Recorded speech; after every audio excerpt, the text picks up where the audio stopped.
সূর্যনগর গ্রামে রাহুল তার স্ত্রী স্বপ্নাকে নিয়েই থাকতো। রাহুল অনেক সাদাসিধে ভোলা ভালা মানুষ ছিল। অন্যদিকে রাহুলের দাদা রমেশ প্রত্যেকবার রাহুলকে বোকা বানিয়ে তাকে দিয়ে সব কাজ করিয়ে নিত। আর রাহুলের স্ত্রী বাড়ির সব কাজ করত আর মাঝে মাঝে রাহুলের সাথে জমিতে যেত। একদিন রাহুলের স্ত্রী রাহুলকে বলতে থাকে, শোনো, তোমার দাদা তোমার ভালো মানুষের সুযোগ নিয়ে তোমাকে বোকা বানিয়ে নিজের কাজগুলো তোমাকে দিয়ে করিয়ে নেয়। গিন্নি, তুমি আমার দাদাকে ভুল ভাবছো। আমার দাদা আমাকে বোকা কেন বানাবে? আমি তো ওনার ছোট ভাই হই।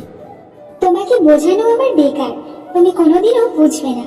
তোমার দাদাকে তুমি অন্ধের মতো চোখ বন্ধ করে বিশ্বাস করো। একবার তোমার দাদার চালাকিটা দেখো, তা তো তুমি দেখতে পাও না। ছাড়ো, এইসব কথা তোমাকে বলে আমার কোনো লাভ নেই। তুমি একটা কাজ করো, আমি কিছু টাকা দিচ্ছি, বাজারে গিয়ে হাট বাজার করে নিয়ে আসো আর একটু মাছ কিনে নিয়ে আসো। তুমি রান্না করার জন্য সবকিছু গুছিয়ে নাও, আমি এক্ষুনি বাজার থেকে কিছু সবজি আর মাছ কিনে আনছি। ঠিক আছে, শোনো, বাজারে গিয়ে সবকিছু জিনিসপত্র কিনে সোজা বাড়িতে চলে আসবে। গ্রামে যদি কোনো কেউ তোমাকে কোনো কাজ করার কথা বলে, তুমি একদম করবে না। আরে ঠিক আছে গিন্নি, তুমি এত চিন্তা করো না। আমি হাট বাজার করে বাড়িতে চলে আসবো। আমি কারোর সাথে কোনো কথা বলবো না। ঠিক আছে, সাবধানে যাও আর তাড়াতাড়ি বাড়িতে চলে এসো। তারপর রাহুল বাজারে যাওয়ার জন্য বাড়ি থেকে বেরিয়ে পড়ে।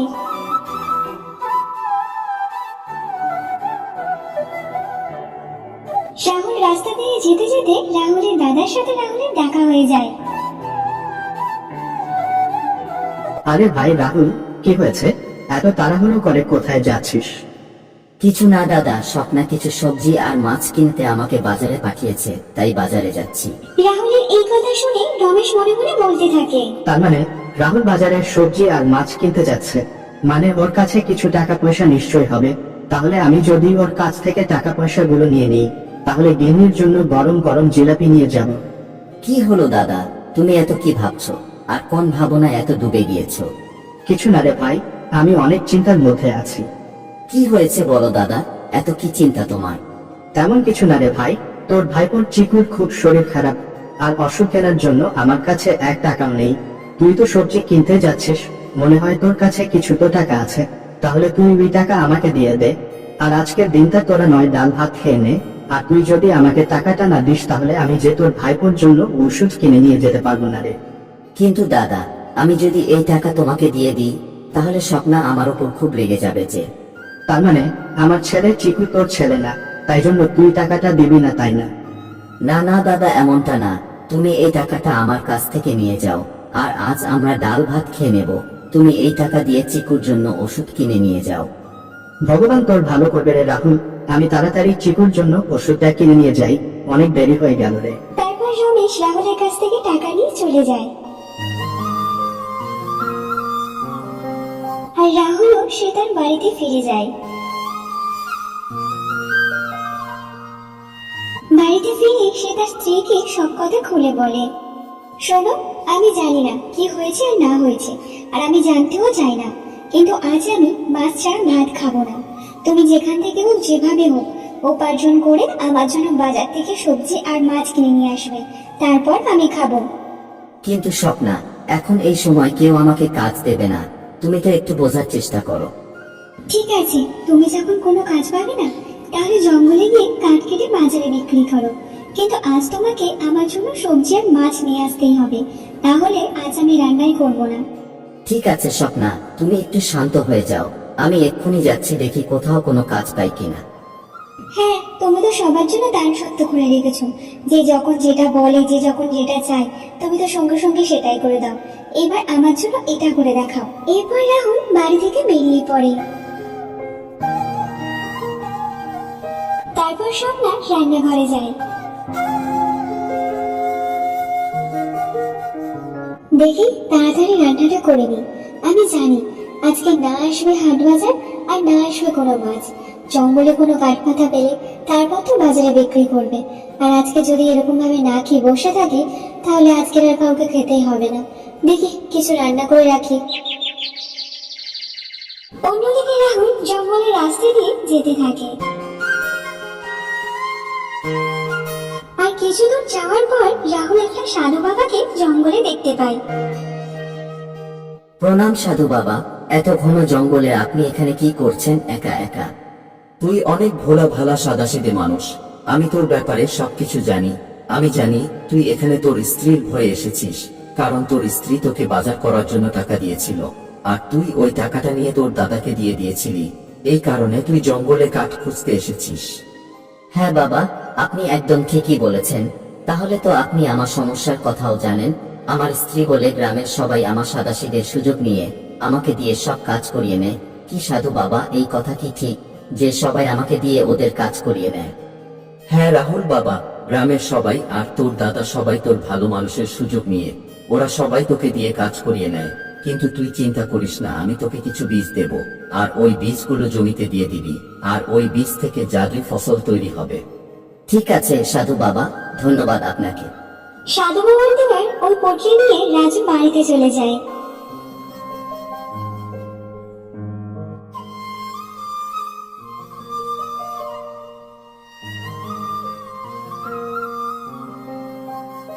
রাহুল বাড়িতে গিয়ে সব কথা স্বপ্নাকে খুলে বলে। তুমি এসব কি বলছো? এটা কি সত্যি সম্ভব? ঠিক আছে, তুমি যা বলার বলো। কাল সকাল হতে এই বীজগুলো জমিতে গিয়ে রোপে দিতে হবে। তারপর দেখবো এই বীজগুলো সত্যি জাদুর বীজ কিনা। ঠিকই বলেছে গিন্নি, কাল সকাল হতেই এই বীজগুলো জমিতে রোপণ করতে হবে। আজ তুমি প্রমাণ পেয়ে গেলে তো যে আমি এতদিন তোমাকে যা বলতাম তা সব ঠিকই। আর সাধু বাবা আজই তাই বলেছে। গিন্নি, আমি ভাবতাম সবাই আমাকে ভালোবাসে, কিন্তু সবাইকে আমার ভালো মানুষের সুযোগ নিয়ে আমাকে দিয়ে সবার কাজ করিয়ে নেয়। এইসব কথা বাদ দাও, চলো এবার আমি তোমাকে খেতে দিই। তুমি হাত মুখ ধুয়ে এসো, আমি ভাত বাড়ছি। কিন্তু গিন্নি, তুমি তো বলেছিলে তুমি আজ মাছ ছাড়া ভাত খাবে না, তো তাহলে রান্না কখন করলে? হ্যাঁ আমি বলেছিলাম, কিন্তু আমি এটাও জানি যে তুমি এই দুপুরবেলা কোনো কাজ পাবে না, আর না আসবে আমাদের বাড়িতে কোনো হাট বাজার, আর না আসবে কোনো মাছ। তাই জন্য আমি দুটো ডাল ভাত করে রেখেছি। চলো খেয়ে নেবে, চলো। ঠিক আছে গিন্নি, তুমি ভাত বাড়ো, আমি এক্ষুনি আসছি।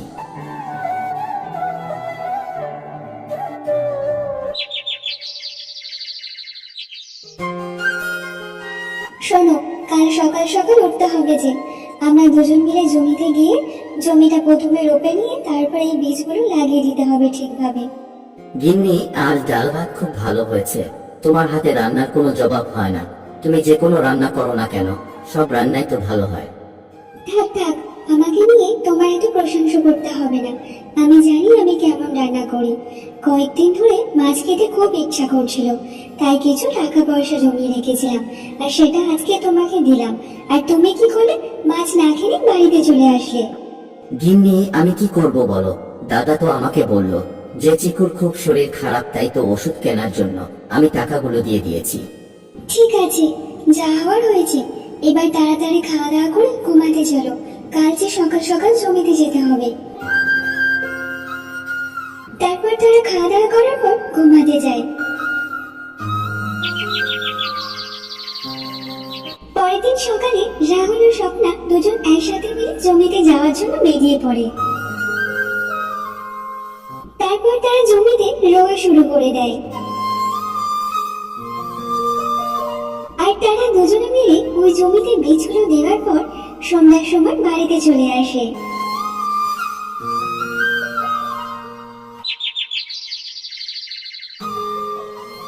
শোনো গিন্নি, আমি জমিতে যাচ্ছি জাদুই ফসল দেখার জন্য। শোনো না, আমিও তোমার সাথে জমিতে যাব। আমিও দেখতে চাই জাদুই ফসল হয়েছে কিনা হয়নি। ঠিক আছে চলো গিন্নি, চলো এবার আমাদের জমিতে যেতে হবে। এরপর রাহুল ও স্বপ্না জমিতে চলে যায়। তারা জমিতে গিয়ে তাদের ফসল দেখে তারা অবাক হয়ে যায়। ওই জমিতে সুন্দর ছোট ছোট গাছ হয়ে ভর্তি হয়ে যায়। আরে সত্যিই তো, এটা জাদুই ফসল। আমরা কাল বীজ রোপণ করেছি, আর আজ দেখো জমিতে ছোট ছোট গাছ বেরিয়ে ভর্তি হয়ে গেছে। হ্যাঁ, সেটাই তো দেখছি। এবার মনে হয় আমাদের সুখের দিন আসার সময় হয়ে গেছে। আর দেখো জমিতে কত সুন্দর সুন্দর ছোট ছোট গাছ বেরিয়েছে, পুরো জমি ভর্তি হয়ে গেছে গাছে। হ্যাঁ গিন্নি, তাহলে সাধু বাবা আমাকে ঠিকই বলেছে যে ফসল হলো জাদুই ফসল। তারা জমি রেখে বাড়িতে চলে যায়। দেখতে দেখতে থাকতে এমন ভাবে কিছুদিন কেটে যায় আর তাদের যাদের ফসল কাটতে শুরু হয়ে যায়। দেখো গিন্নি, আর কিছুদিন পর আমাদের ফসল তুলতে হবে। ধান যে পাকতে শুরু করেছে। হ্যাঁ, তুমি ঠিকই বলেছ। এই গ্রামে এবার সবার থেকে আমাদের জমির ফসল সব থেকে সুন্দর হয়েছে। এমন ভাবে বেশ কিছুদিন কেটে যায়। তারা তাদের জমির ফসল কেটে বাজারে বিক্রি করতে শুরু করে। তারা এমন ভাবে ফসল বিক্রি করতে করতে তারা একটা বড় বাড়িও করে নেয়। অন্যদিকে রাহুলের দাদা রমেশ রাহুলের ব্যাপারে জানতে পেরে সে বলতে থাকে, রাহুল ও জমিতে কিভাবে চাষ করছে, ফসল বিক্রি করে করে একটা বড় বাড়িও বানিয়ে ফেলেছে। আমিও দেখতে চাই ও এমন কি ফসল চাষ করে যার জন্য এত কিছু করেনি। তারপর রমেশ রাহুলের জমিতে যাওয়ার জন্য বেরিয়ে পড়ে। রমেশ রাহুলের জমির ফসল থেকে অবাক হয়ে যায়। জানি না রাহুলের ওপর ঈশ্বরের এত কিভাবে দয়া এলো যে রাহুলকে এত ধনী বানিয়ে দিয়েছে, আর আমি এত গরিব, আমাকে এখনো পর্যন্ত গরিব বানিয়ে রেখে দিয়েছে। রাহুলের জমিতে এত ফসল আর এত বড় বাড়ি দেখে আমার গা জ্বলে যাচ্ছে। এবার কিছু একটা আমাকে করতে হবে। এইসব দেখে রমেশ মনে মনে ভেবেই নিয়েছে যে সে তার ভাইয়ের জমির সব ফসল নষ্ট করে দেবে। তারপর সে ওখান থেকে চলে যায়।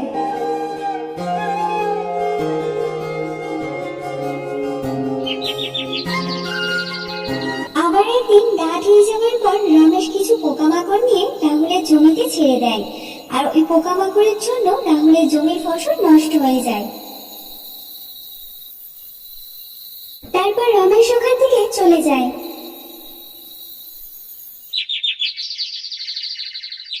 পরের দিন সকালে যখন রাহুল আর সোমনা জমিতে আসে, তাদের ফসল দেখে তারা অবাক হয়ে যায়। এটা কি করে হলো? আমাদের জমিতে এত পোকামাকড় কিভাবে এলো? এতদিন ফসল হয়েছে, কোনোদিন তো পোকা লাগেনি, তাহলে আজ হঠাৎ করে কিভাবে হয়ে গেল? আর এবার তো সব ফসল নষ্ট হয়ে গেল। তাহলে কি হবে? এই ফসল তো বিক্রি করে আমাদের সংসার চলতো।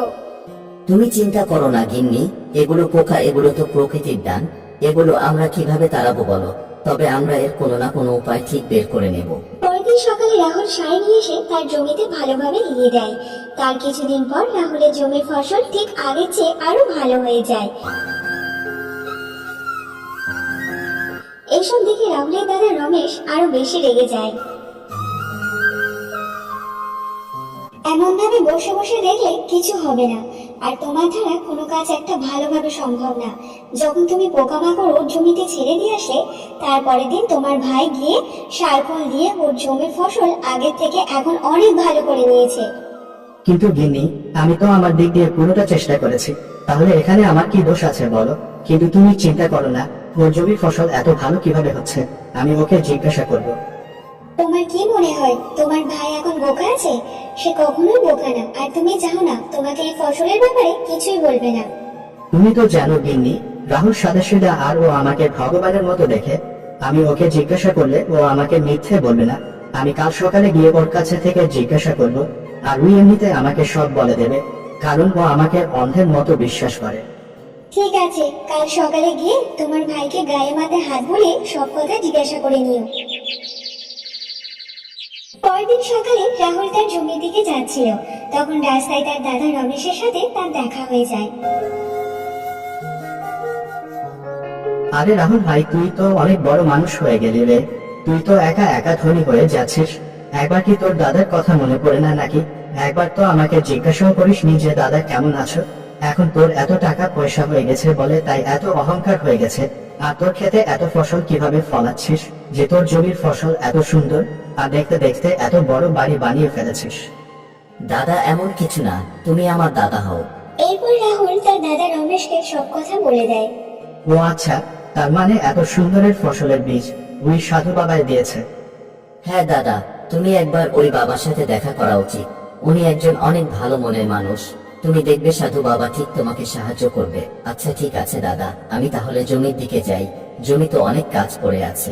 তারপর রাহুল এসব কথা বলে সে তার জমি ক্ষেতের দিকে চলে যায়।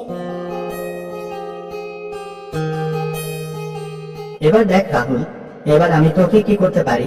তুই ওই জাদুই ফসল বিক্রি করে অনেক অনেক টাকা কামিয়েছিস। এবার তোর ওই ফসলের 12টা বাজাবো।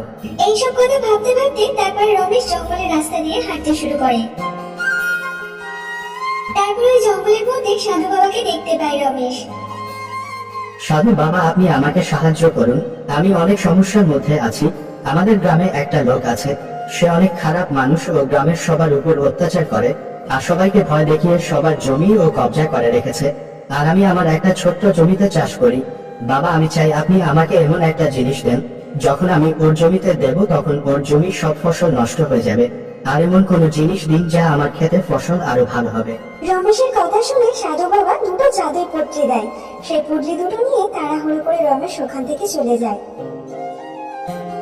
আরে পাগল, তুই যার ফসল ক্ষতি করার জন্য যাচ্ছিস তার জমির ফসল জাদুই ফসল, আর আমার দেওয়া বীজ থেকে তার জমির ফসল হয়েছে। আর ওই পুটলি নিয়ে তুই তাড়াতাড়ি চলে গেলি। আমি তোকে এটাও বলিনি যে কোনো পুটলি কোনো যাদব শক্তি আছে। এরপর রমেশ বাড়িতে পৌঁছে যায়। তারপর রমেশ সব কথা তার স্ত্রীকে খুলে বলে। আরে বাহ, তুমি তোমার জীবনে সবচেয়ে ভালো কাজটা আজই করেছো। আজ রাতে আস্তে আস্তে গিয়ে তোমার ভাইয়ের জমিতে এই একটা জাদুর শক্তি দিয়ে দেবে। তারপর দেখবে ওর সব ফসল নষ্ট হয়ে যাবে। আরেকটা জাদুর শক্তি তোমার জমিতে দেবে। দেখবে তোমার জমির ফসল অনেক সুন্দর হবে আর তোমাকে অত পরিশ্রমও করতে হবে না।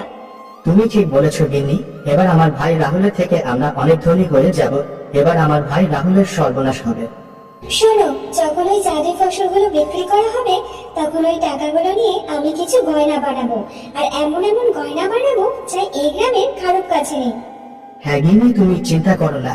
এবার আমাদের এমন হবে যে এই গ্রামের সবচেয়ে ধনী আমরা হব, আর রাহুল বেচারা আবার গরিব হয়ে যাবে। আমার ভাই রাহুল তো এটা জানে না, ও আবার গরিব হওয়ার পিছনে ওর নিজের দাদার হাত আছে।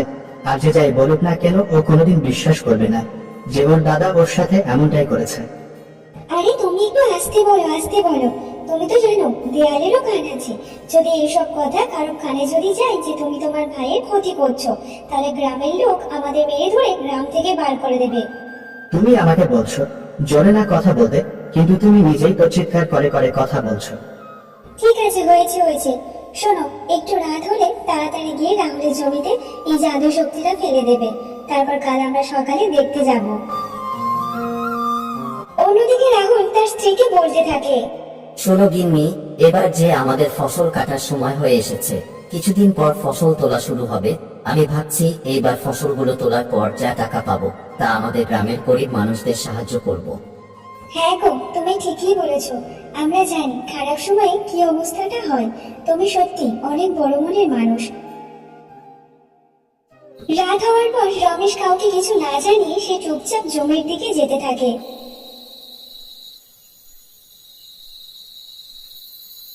তারপর সে রাহুলের জমি গিয়ে একটা জাদু পুটলি রাহুলের জমিতে ছড়িয়ে দেয়। এবার দেখ রাহুল, সকাল হতেই তুই কপালে হাত দিয়ে কাঁদতে শুরু করবি।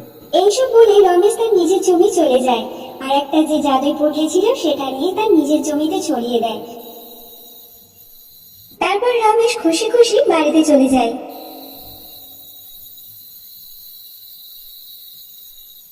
কি গো, ঠিকঠাক ভাবে তোমার জমিতে ওই জাদুই বীজটা লাগিয়ে দিয়েছো তো? হ্যাঁ গিন্নি, এবার শুধু কাল সকালের অপেক্ষায়।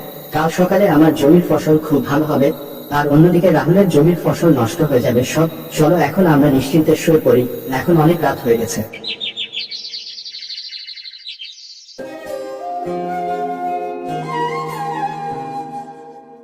কি গো, এখন তো সকাল হয়ে গেছে, তাড়াতাড়ি ওঠো। এবার যে আমাদের জাদুই ফসল দেখতে যেতে হবে। আর চলো, আর রাহুলের যে ফসল নষ্ট হয়েছে সেটাও দেখে আসবো। তাড়াতাড়ি ওঠো। হ্যাঁ গিন্নি, চলো তাড়াতাড়ি চলো। আমার যে কি আনন্দ হচ্ছে কি বলবো। রাহুলের সর্বনাশ দেখে মনে অনেক শান্তি পাবো। এরপর তারা তাড়াতাড়ি করে নিজেদের জমিতে চলে যায়। আর তারা তাদের নিজেদের জমি দেখে অবাক হয়ে যায়। আরে, এটা তুমি কি করেছো? তুমি যে ভুল জাদু শক্তি তোমার জমিতে দিয়ে দিয়েছো। তোমার দ্বারা কোনো কাজ ভালোভাবে সম্ভব হয় না। তোমার জমিতে যা ফসল ছিল এবার সেটাও চলে গেল। তোমার জন্য এবার আমাদের না খেয়ে মরতে হবে। তার মানে মনে হয় তোমার ফসল যদি খারাপ হয়ে যায় তাহলে তোমার ভাইয়ের ফসল তো আরো ভালো হবে। রমেশ তার স্ত্রীর কথা শুনে ভয় পেয়ে যায়। সে মনে মনে ভাবতে লাগে যে জাল তার ভাইয়ের জন্য বিছিয়েছিল সেই জালে সে নিজেই পড়ে গেছে। আমি এই কথা গ্রামের আর কারো কাছে বলতে পারবো না। আজ এত লোভের কারণে আমার এত বড় সর্বনাশ হয়ে গেল। অন্যের ক্ষতি করতে গিয়ে নিজের ক্ষতি হয়ে গেছে। গিন্নি তুমি কি দেখেছো দাদার জমি যে নষ্ট হয়ে গেছে, কিন্তু কি করে এমন হলো সেটাই তো বুঝতে পারছি না। হ্যাঁ গো, দেখেছি জমি একদম নষ্ট হয়ে গেছে। তোমার দাদা যেমন কর্ম করেছে তার তেমনই ফল পেয়েছে। অন্যের ক্ষতি করতে গেলে সে নিজেরই ক্ষতি হয়। কিছুদিন পর রাহুল তার জমির ফসল কেটে বাজারে বিক্রি করে সে অনেক গরিব মানুষদেরকে সাহায্য করে।